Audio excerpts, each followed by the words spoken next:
All right, so I just got a load of plywood in from a new supplier, and they dropped it off. Now, I don't have a tow motor to take these things off, and you'd think after almost 40 years of doing this, I would make there would be some way to make my life go easier. But I'm a small business, one-man shop, and you just got to figure it out.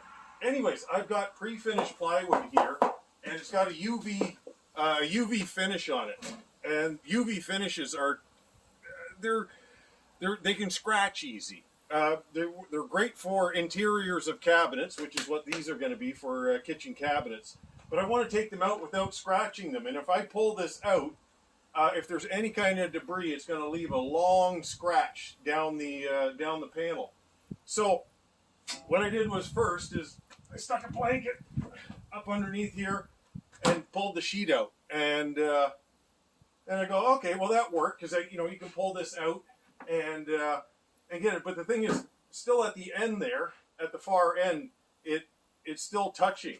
So here's what I came up with. I have a piece of foam. It was a packing foam that came with, I think it was a hood, an insert for a hood fan. But anyways, this thing,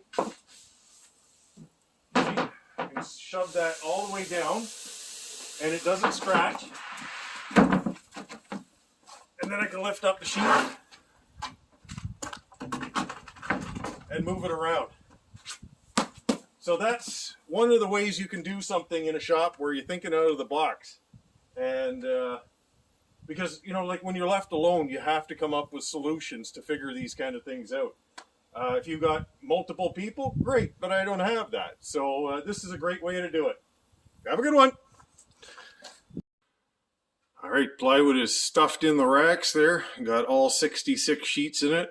Actually, short of. There's a couple over here that I got to start cutting. I weighed them. They're 66 pounds each. That was roughly 4,400 pounds, so just shy of 9,000 pounds. I carted off of that truck. I am tired. Plus my arms are about 3 inches longer. I think I'm going to go lie on the floor right there.